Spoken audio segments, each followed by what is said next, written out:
All right, we're gonna check on one of my European Nightcrawler bins. So I originally started this in one mortar bin. It became mostly worm castings, and then I split the bin in two. So I have two of these. This is one of them. So you can see right here on this newspaper that they are starting to eat through.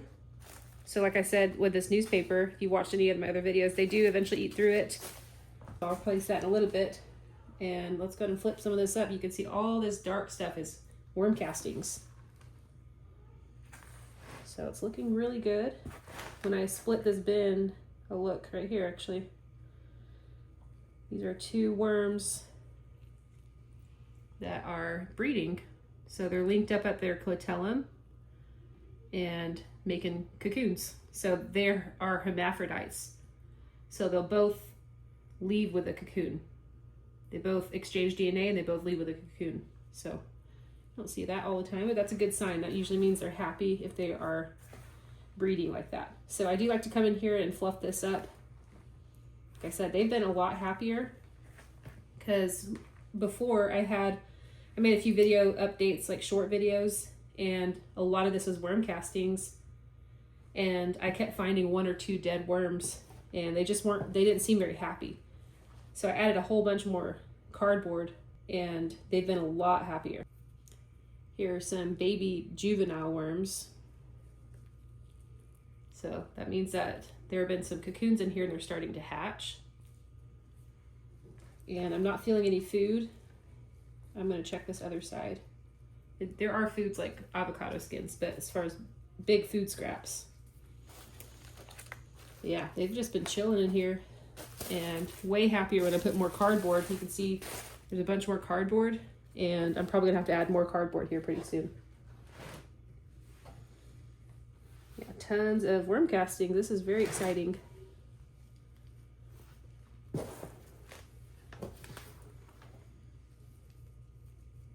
So I just like to come in here and fluff this up. Make sure nothing's going anaerobic.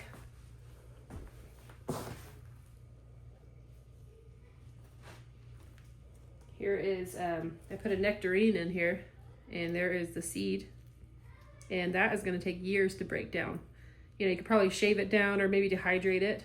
I haven't done that yet, so I just kind of leave it in there.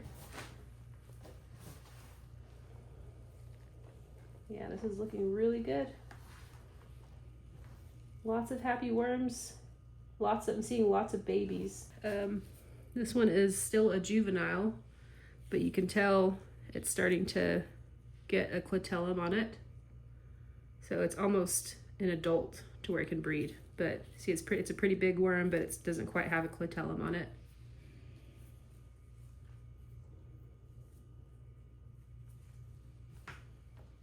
Yeah, when I'm in here, I just like to get a good look and make sure they're happy. They're active. And I check if there is any food scraps. If there are any food scraps, and I'm not seeing any. So I am going to give them a nice little feeding today. Probably added some more cardboard. Honestly, like I said, I have this bin and another bin. They're doing pretty good. I've been thinking about adding them to a deeper tote because with Nightcrawlers, these European Nightcrawlers, I've heard that they like to be in a little bit deeper of bedding. Because these are the mortar bins. They're pretty shallow, and they're it's about halfway full. So this is only probably about 3 or 4 inches deep. They probably want like 8 inches or 10 inches deep. So we'll see. Like so far they're doing good. Red wigglers love this, but I'm still learning about Nightcrawlers. So I'm gonna feed this other side.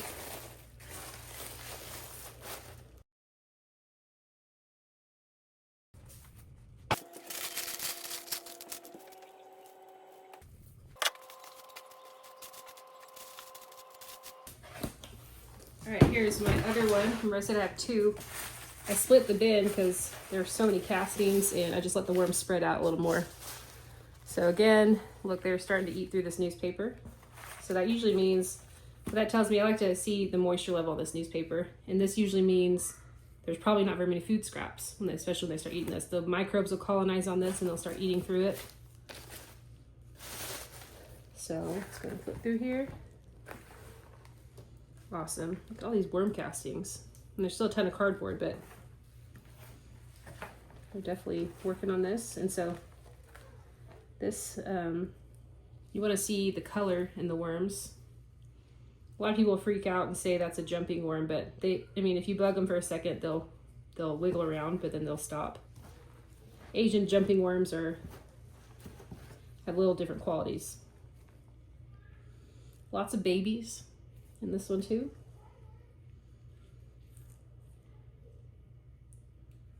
See how this one is it's a baby. It does not have a clitellum on it, or maybe it does. It's starting to form.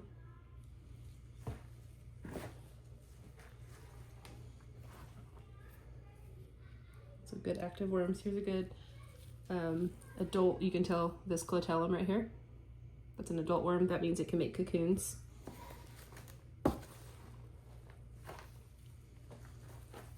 They're looking good. So this looks kind of dry, but these castings hold a lot of moisture. So when you do the squeeze test, which squeeze gently, you can see how it's holding together.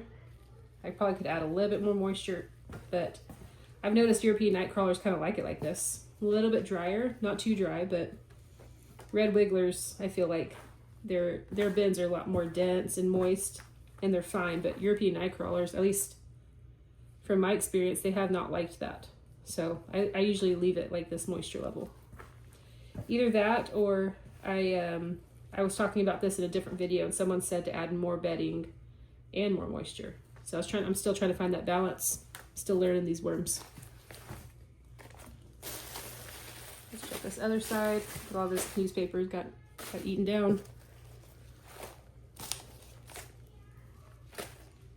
So it's pretty dry over here, but I'm going to redistribute this moisture. Looks like there's a lot more worm castings right here. So I think I did my last feeding right here. Yeah, so they're flipping this up and seeing if there's any more. Yeah, because I added a bunch of shredded cardboard and then the food. But I'm not seeing any of the food scraps left. And like I said, I'm redistributing. You can see there are a lot more castings on this side because they're probably eating and pooping everywhere that they're eating. So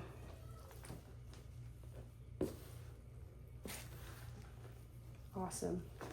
Okay, well, I'm going to feed this side again, and maybe next time this will be more castings and I can actually sift some out.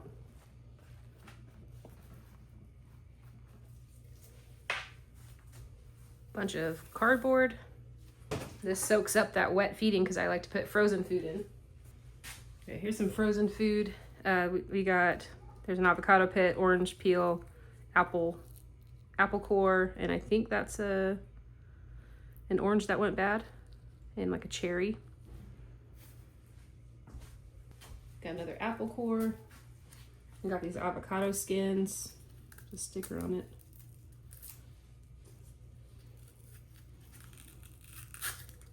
A sticker on that. If the sticker doesn't come off, it comes off over time. Sometimes if you fill these skins up with something, you'll get a worm ball inside here. It's kind of fun. I'll do some celery sticks. Again, these are all previously frozen. I'm going to add some eggshells for grit.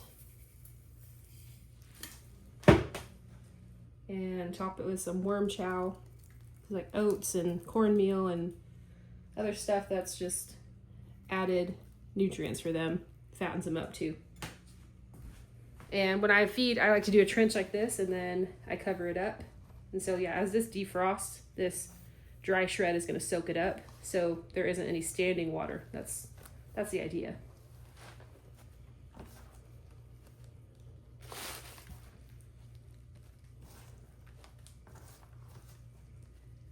All right, and then put this newspaper back on, put a piece, and cover it back up.